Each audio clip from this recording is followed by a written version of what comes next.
Story start होती है और फर्स्ट स्टोरी में हम एक लड़के को देखते हैं जो कि लैब में काम करता है। यहीं पर इसके साथ काम करने वाले कुछ वर्कर्स फॉरेन ट्रिप का प्लान कर रहे होते हैं। तभी ये सुनकर कहता है कि वो भी इन लोगों के साथ जाएगा, लेकिन वो उसको ले जाने से अपने साथ मना कर देते हैं और कहते हैं कि तुम्हारे पेरेंट्स फॉरेन जाने से पहले हमें एक पेपर दे गए थे जिसे हम देना तुम्हें भूल गए थे। और अब उस पेपर में उस लड़के की माँ ने उसको घर के काम करने की लिस्ट बताई थी कि उसने उनकी गैर मौजूदगी में क्या क्या काम करना है, जिसमें सबसे पहले उसे गीले और सूखे कूड़े को अलग करने के लिए कहा था। और अब जब वो घर जाता है तो सारा घर बिखरा हुआ था। तभी वो वहाँ पर चीजों को अलग करने लगता है और गंदी चीजों को बाहर डस्टबिन में डाल कर आता है। अब वो कूड़ा डालकर घर वापस आता है और अपने फोन को देखता है। उसके फोन में उसके फ्रेंड ने एक वॉइस मेल को छोड़ा था, उसमें वो उसे डिनर के लिए इनवाइट करती है। ये सुनकर वो डाइनिंग पर रखे बर्तन खोलकर देखता है, उनमें से खराब खाने की बहुत गंदी स्मेल आती है। तभी वो देखता है उसमें एक एप्पल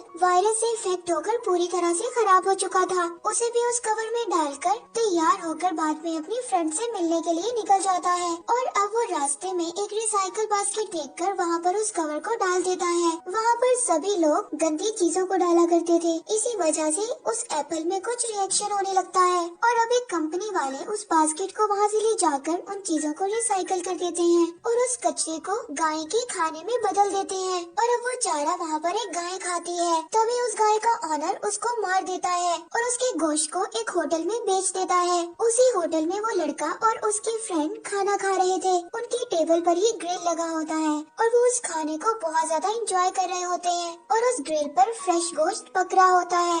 तभी उसकी फ्रेंड इन सब चीजों को अपने फोन में कैप्चर करती है। वो लड़का पूछता है कि तुम ये सब क्या कर रही हो। तभी वो लड़की कहती है कि मेरी लाइफ में होने वाले एक एक मोमेंट को मैं कैप्चर करती हूँ और यही मेरी हॉबी है। और जब ये खाना खा रहे होते हैं तभी वहाँ पर एक सर्वेंट आकर उनको गाय का लीवर पेश करता है। यही इस होटल की स्पेशलिटी है। ये कहकर वो लड़का उस लीवर को खा जाता है। तभी उसके मुंह में कुछ अटक जाता है। निकालने पर पता चलता है कि ये एक एप्पल का छिलका था। और अब वो ये सोचता है कि ये कैसे गाय के लिवर में आ गया और फिर से वो खाना खाना स्टार्ट कर देता है। और फिर वो एक पार्क में बैठकर बातें करते हैं। तभी वो लड़का अपनी फ्रेंड से पूछता है कि तुम मुझे क्यों पसंद करती हो। और उसकी फ्रेंड उसको जवाब देती है कि तुम बहुत मासूम हो, इसीलिए मैं तुम्हें पसंद करती हूँ। तभी उस लड़के की शक्ल में कुछ बदलाव नजर आता है और लड़की उससे पूछती है कि ये तुम्हें क्या हुआ है। तभी दो लोग पार्क में खड़े उनकी तरफ बॉल को फेंकते हैं। तभी वो लड़का गुस्से में खड़ा होता है, लेकिन उसकी फ्रेंड उसको रोक लेती है कि हमें इन लोगों के पास नहीं जाना चाहिए और कहती है कि हम यहाँ से चलते हैं।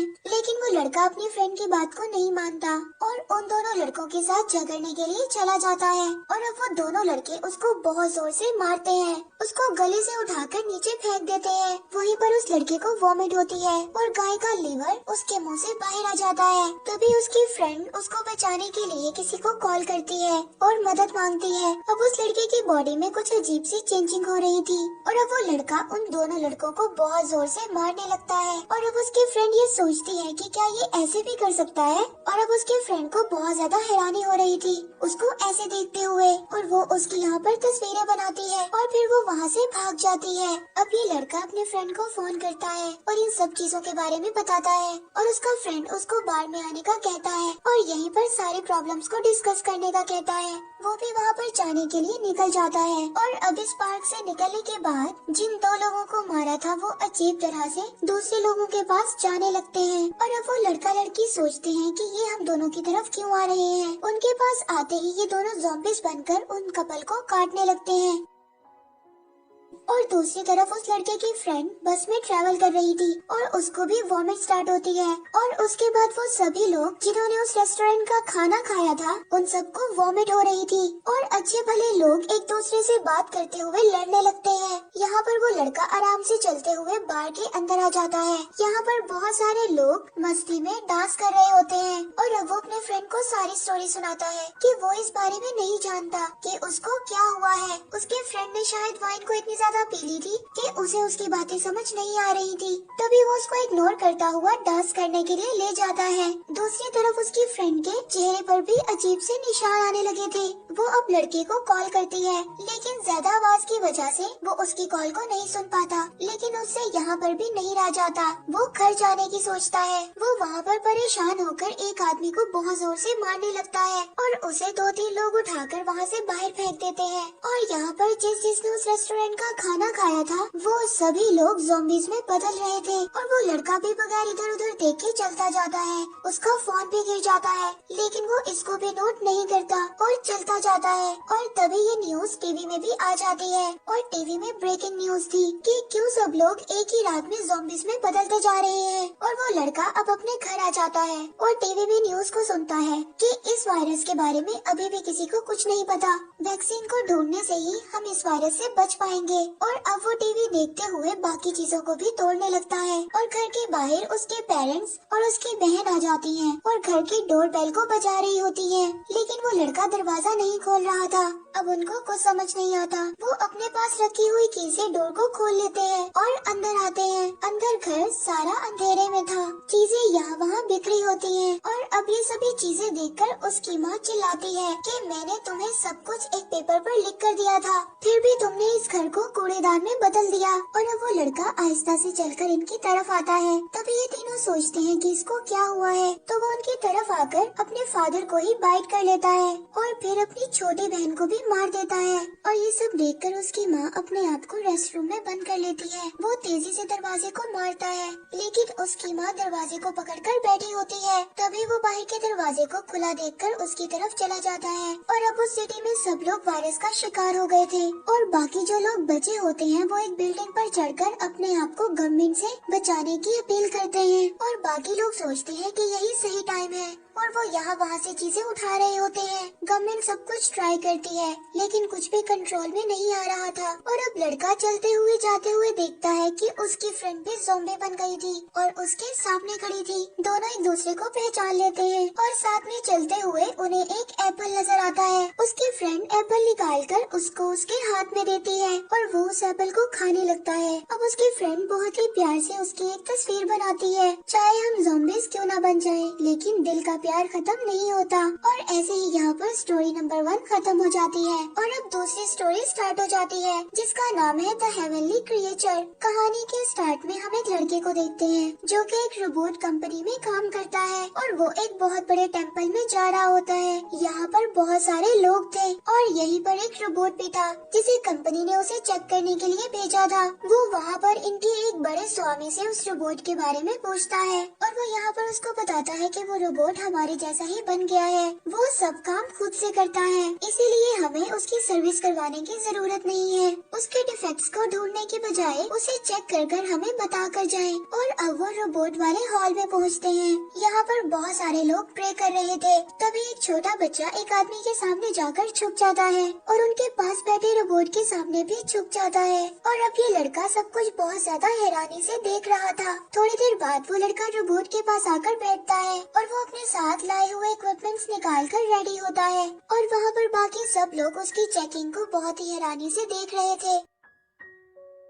और अब इसी टेम्पल में एक लड़की भी होती है जो कि इन सब चीजों को बहुत ही हैरानी से देख रही थी। और अब लड़का रोबोट को चेक करके बोलता है कि इसमें कोई डिफेक्ट नहीं है, ये अच्छी कंडीशन में ही है। तभी रोबोट उसको कहता है कि मैं नॉर्मल हूँ, ये बात मैं जानता हूँ, लेकिन तुम टेंशन में हो। लेकिन वो लड़का उसको कहता है कि मैंने 100 से ज्यादा रोबोट्स को ठीक किया है, इसीलिए मेरे लिए इस रोबोट को ठीक करना कोई बड़ी बात नहीं है। यहाँ पर रोबोट उस लड़के को बताता है कि मुझे टेम्पल वालों ने खरीदा है और मैं यहाँ पर बिल्कुल ठीक हूँ, तो तुम्हें कंपनी वालों ने मुझे चेक करने के लिए क्यों भेजा है? और यहाँ पर किसी ने भी मुझे रिपेयर करने के लिए नहीं बुलाया, तो तुम्हें कंपनी ने क्यों भेजा? अब रोबोट उस लड़के से पूछता है और अब वो ये सुनकर बहुत ज्यादा हैरान हो जाता है। और अब वो लड़का उन लोगों से कहता है कि आप सब लोग इस रोबोट को गॉड मानते हो और अगर ये सब सुनकर वो अपने आप को गॉड बोलेगा तो फिर इस रोबोट की इस डिफेक्ट को ठीक करना होगा। तभी वहाँ पर एक आदमी उस लड़के से सॉरी बोलता है और कहता है कि शायद हमें ये लगा था कि आप इस रोबोट को देखकर खुश होंगे, लेकिन आपको बहुत ज्यादा गुस्सा आ गया। अगर हमें इस बारे में पता होता तो हम आपको कभी न बोलते।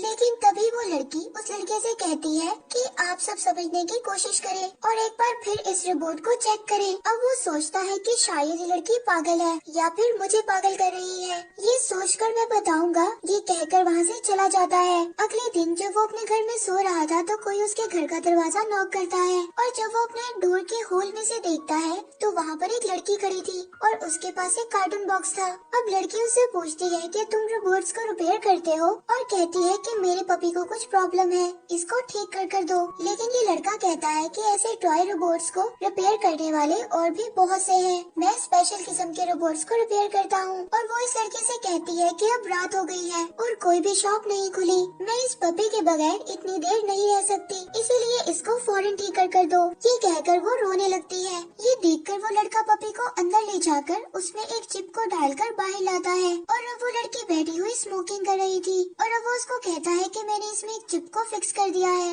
और सुबह तुम किसी अच्छी शॉप वाले को इसको दिखा देना। और फिर वो लड़की उस पपी को लेकर बहुत ही लापरवाही से वहाँ से चली जाती है। अब वो लड़का उस लड़की को अपनी विंडो से देख रहा था। वो लड़की उस पपी को अपार्टमेंट के एक डस्टबिन में फेंक कर वहाँ से चली जाती है। अब वो लड़का टीवी देख रहा था, तभी उसको एक फोन कॉल आती है जो कि उसकी कंपनी से थी। अब उसकी कंपनी वाले उस रोबोट के बारे में पूछते हैं जो कि उसने टेम्पल में चेक किया था। तभी वो लड़का उनको कहता है कि उस रोबोट को चेक करने के बाद में अभी तक कोई डिसीजन तक नहीं पहुंचा। और फिर अगले दिन वो रोबोट एक कमरे में बैठा था, तभी वो लड़की उसके कमरे के बाहर फिर रही होती है। वो रोबोट उसको कमरे के अंदर बुलाता है और उससे उसकी परेशानी का पूछता है। वो लड़की कहती है कि वो सब लोग तुम्हें सिर्फ एक रोबोट की नजर से देखते हैं, लेकिन तुम हमारे गॉड की तरह हो। तभी वो रोबोट उसको एक गाड़ी दिखाता है और पूछता है कि ये क्या है। वो लड़की उसको बताती है कि ये एक गाड़ी है और फिर अपना हाथ दिखाता है और पूछता है कि ये क्या है। वो लड़की उसको जवाब देती है कि ये तुम्हारा हाथ है। तभी वो उस हाथ को निकाल कर नीचे रख देता है और उस हाथ में टाइम चल रहा होता है। और अब वो ये इसको कहता है कि हाथ देखने वालों को हाथ और गाड़ी देखने वालों को ये गाड़ी, और जैसे ही तुम मुझे गॉड जैसा देखती हो तो वो लोग मुझे रोबोट जैसा देखते हैं। दोनों अपनी अपनी जगह पर सही है, इसमें उदास होने वाली कोई बात नहीं है। ये बात बोलकर अब वो उस लड़की को समझाता है। अब उस कंपनी के बॉस और कुछ सेक्रेटरी और कुछ मेंबर्स उस रोबोट को चेक करने के लिए उस टेम्पल में आते हैं, लेकिन इस चीज में किसी को भी कोई दिलचस्पी नहीं थी। अब वो उस कंपनी का ऑनर उन सबको कहता है कि हम अपने काम करने की बजाय अपने से ज्यादा रोबोट्स पर ट्रस्ट करते हैं, इसीलिए रोबोट्स को लोग गलत कामों के लिए इस्तेमाल करते हैं। अब ये रोबोट बहुत ही ज्यादा पुराना मॉडल है, इसीलिए इंसानों के साथ रहकर इंसानों की तरह सोचता है और ये रोबोट इंसानों पर ही हावी होता जा रहा है, इसीलिए हम इन पुराने मॉडल रोबोट्स को डिसमेंटल कर रहे हैं। वहाँ के सभी लोग बहुत ज्यादा इनसे आर्ग्यू करते हैं और अब उस कंपनी का ऑनर कहता है कि आप लोगों ने पैसों से जरूर इस रोबोट को खरीदा है, लेकिन बनाया इसे हमारी कंपनी ने है और बनाने वाले को ही मिटाने का हक होता है। अब वो लड़का उस रोबोट के सामने आकर खड़ा हो जाता है और अपने कंपनी के मेंबर से कहता है कि इस रोबोट को डिसमेंटल मत करें, लेकिन वो लोग उसको मारकर धक्का दे देते हैं। लेकिन रोबोट दोनों मारने वाले गार्ड्स को मार देता है। फिर रोबोट उन सबसे बात करता है। अब रोबोट इन सबसे कहता है कि मैं इन सबको मारकर यहाँ से भगा सकता हूँ, कि इंसान अपने सामने जैसे ही जिन चीजों को देखते हैं वैसे ही सीखते हैं और रोबोट्स भी ऐसे ही हैं। अगर आप अच्छे हो तो कोई भी हम बुरे काम को नहीं सीख सकते, गलत सोच आप ही से शुरू होती है। अगर डिसमेंटल ही करना है तो सबसे पहले इंसानों को डिसमेंटल करना होगा और मुझे इतना ज्यादा जीना जरूरी नहीं है। और अब वो उनके गॉड के स्टैचू के सामने बैठकर अपने आप को टर्मिनेट कर देता है और अब वो लड़का उसके पास जाकर चेक करता है तो उसकी सभी लाइट्स ऑफ होती हैं। उसने खुद ही अपनी कहानी को खत्म कर लिया था। वो ये बात समझ जाता है। ये देखकर वहाँ के सभी लोग बहुत ज्यादा उदास हो जाते हैं।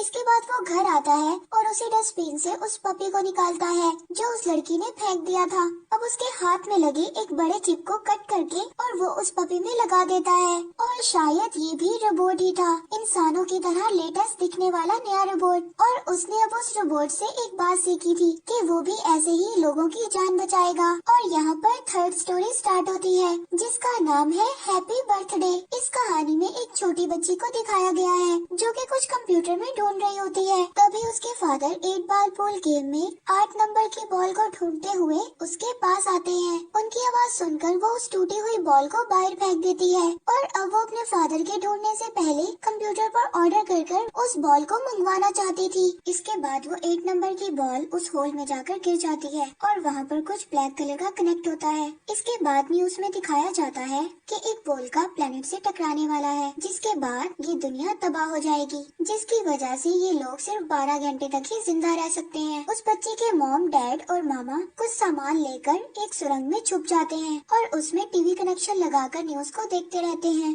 उस सुरंग में वो अपनी जरूरत के कुछ पौधे भी संभाल कर रखते हैं, जिनको वो दुनिया खत्म होने के बाद दोबारा से उगा सके। उस जगह पर पावर कनेक्शन नहीं थी, इसलिए वो एक साइकिल चलाकर पावर कनेक्शन पैदा करते हैं और टीवी न्यूज पर टाइमर चल रहा था। अब ये देखकर वो छोटी बच्ची चैनल को बदल देती है। वो चैनल्स को बदलती रहती है और बोर हो रही थी। दूसरी तरफ उसके पेरेंट्स 8 बॉल पूल गेम को खेल रहे थे और अब वो छोटी बच्ची जोर जोर से रोने लगती है और वो तीनों उससे पूछते हैं कि क्या हुआ। वो बच्ची उन तीनों को बताती है जो टीवी में दिखाया जा रहा है वो 8 नंबर बॉल की तरह है और शायद जिसका उसने ऑर्डर प्लेस किया था। ये सुनकर सब उसको अजीब तरह से देखते हैं। इसके बाद वो जाकर अपने कंप्यूटर को चेक करती है और अब वो कहती है वो पोल का जो प्लेनेट से टकराने वाला है उसको मैंने ही ऑर्डर किया था। लेकिन सभी कहते हैं कि तुम बहुत डरी हुई हो, इसलिए ऐसी बातें कर रही हो। हम चारों बहुत ही ज्यादा सेफ हैं, हमें कुछ भी नहीं होगा, तुम डरो मत। लेकिन वो कहती है कि आप लोग मेरी बात का यकीन करें, उस ऑर्डर को प्लेस मैंने ही किया था।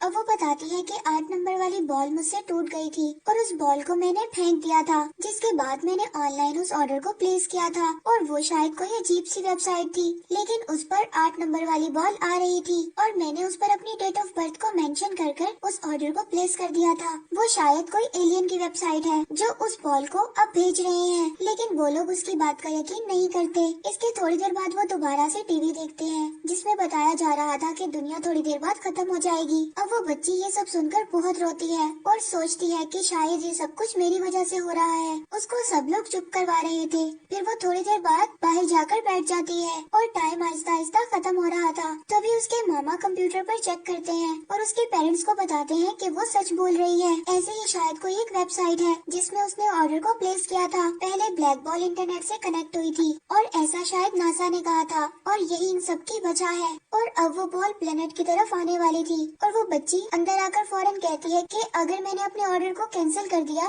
तो सभी लोगों की जान बच जाएगी। तभी करंट कट हो जाता है। उसके पेरेंट्स करंट के लिए साइकिल को दोबारा से चलाते हैं और जब कंप्यूटर ऑन होता है तो साथ ही वो उस वेबसाइट को ढूंढने लग जाते हैं और बॉल को दुनिया से टकराने में सिर्फ 7 मिनट बाकी थे। वो और उसके फादर उस वेबसाइट को बहुत मुश्किल से ढूंढते हैं और उसको वहाँ पर स्टॉप कर देते हैं। पोल का एक जगह पर आकर रुक जाता है। फिर यस या नो के बटन को क्लिक करना होता है, पर उसकी मॉम साइकिल चलाकर बहुत ज्यादा टायर्ड हो गई थी, इसलिए वो नीचे गिर जाती हैं, जिससे पावर कम होने लगती है और अब वो जल्दबाजी में एक गलत बटन को दबा देती है। 7 मिनट का काउंटडाउन कम होकर 2 मिनट का हो जाता है और अब कुछ नहीं हो सकता। सब उसको बर्थडे विश करते हैं और बॉल प्लेनेट से टकरा जाती है। इसके बाद हमें 10 साल बाद दिखाया जाता है। उस सुरंग में सभी सो रहे होते हैं और वहाँ पर जो पौधे थे वो बड़े हो जाते हैं और उन पर फल लग जाते हैं और वो छोटी बच्ची बड़ी हो जाती है और जब वो सोकर उठती है तो वहाँ पर अर्थक्वेक आता है। सब लोग डर जाते हैं और दरवाजा टूट जाता है। दरवाजा टूटने की वजह से यहाँ पर सूरज की किरणें नजर आने लगती हैं और अब वो आहिस्ता आहिस्ता स्टेप्स चढ़कर बाहर आती है।